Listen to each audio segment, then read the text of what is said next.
Je vous le disais en titre, le CESEC travaille sur une autosaisine qui aborde les questions de la pauvreté et des inégalités dans notre territoire. Les résultats des premiers travaux ont été livrés par Mayana Bambridge au Conseil économique, social et environnemental à Paris. Avant d'aborder le sujet avec notre invité, voyez ce reportage de Sam Tainaoré sur des images de Floriane Pinard. La pauvreté n'est pas un problème seulement d'ordre pécuniaire. En effet, le manque d'argent est le résultat d'une ou de plusieurs autres carences, comme par exemple l'absence de diplôme qui ne permet pas de trouver un travail stable et donc un revenu substantiel pour vivre décemment. L'éducation et la lutte contre le décrochage scolaire font partie des principaux axes de réflexion du CESEC dans l'élaboration de son rapport sur la pauvreté en Polynésie. Sa représentante Mayana Bambridge a présenté aux membres du CESE à Paris les premiers résultats des travaux entrepris en Polynésie. Outre l'éducation, la problématique du logement gagne de plus en plus de familles du Fénois.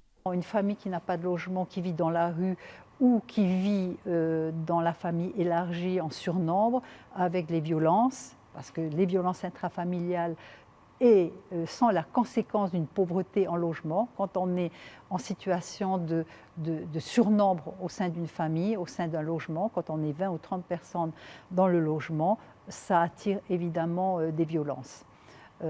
Autrement, ça se termine dans la rue, donc c'est pas mieux.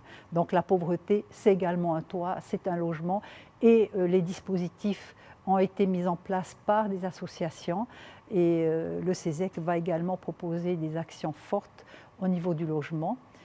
Autre thématique contenue dans ce rapport, la santé et l'alimentation. Le gouvernement Broderson avait affiché il y a un an ses ambitions pour mieux éduquer les Polynésiens en termes d'alimentation plus saine. Mieux manger permet d'être en meilleure santé. Consécutivement, la caisse de prévoyance sociale serait moins impactée par les maladies non transmissibles telles que l'obésité et le diabète. Mais ces deux thématiques sont étroitement liées à un sujet que le gouvernement s'engage à améliorer à l'horizon 2025, la fiscalité. Et nous allons sans plus attendre approfondir le sujet avec la représentante de la Fédération des organismes socio-éducatifs au CESEC, Mayana Bambridge. Yaorana. Yorana. Alors avant de parler, d'aller en détail dans ce sujet-là, vous œuvrez dans des associations depuis des années, hein. Vous allez sur le terrain très régulièrement. La pauvreté en Polynésie, c'est un fléau qui ne cesse de s'empirer au fil des ans. Oui, effectivement, ce que nous constatons, nous qui sommes sur le terrain depuis plus de 30 ans, 35 ans pour certains, pour d'autres 40 ans, c'est que le phénomène de pauvreté ne vient que s'amplifier.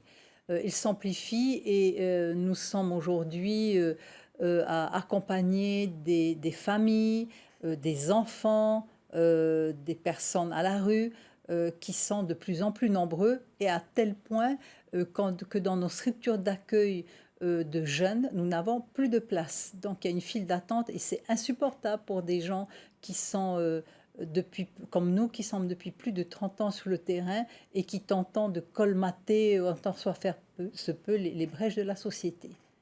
La pauvreté et les inégalités en Polynésie, vous l'avez dit, hein, sont assez prononcées. Pourtant, étonnamment, il n'y a pas d'études, de statistiques, de données réellement à jour sur le sujet. C'est quelque chose que vous déplorez, peut-être même qui vous empêche de travailler convenablement. Oui, alors nous avons à disposition des chiffres qui sont ceux de l'ISPF, donc le service territorial local.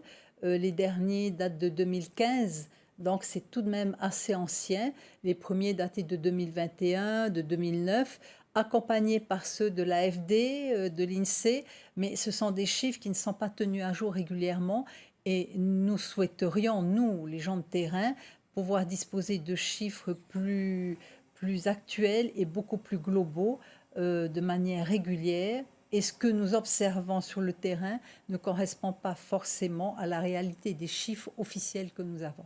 Mhm. Votre autosaisine est intitulée «La Polynésie française, une société à deux vitesses vers un modèle social plus juste». 17 séances au CESEC ont été annoncées donc, au mois de février. Des séances où vous devez recevoir donc, des différents organismes et différentes associations. Où en êtes-vous aujourd'hui? Alors aujourd'hui, nous sommes à une 11 ou 12 séances.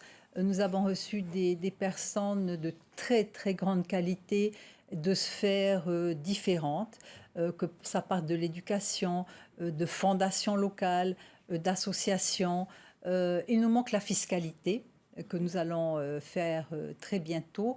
Et ensuite, nous allons pouvoir produire notre rapport dans dans le courant du mois de juin. Au courant du mois de juin, il faut le temps de rédiger, mais les invités que nous avons reçus sont d'une telle richesse et d'une telle précision, sans langue de bois, avec le constat du terrain, avec les préconisations du terrain, que nous sommes vraiment fiers de pouvoir sortir un rapport qui convienne ou pas à tous. Le problème n'est pas là, le problème est de constater, de dire ce qu'il y a et de faire des propositions.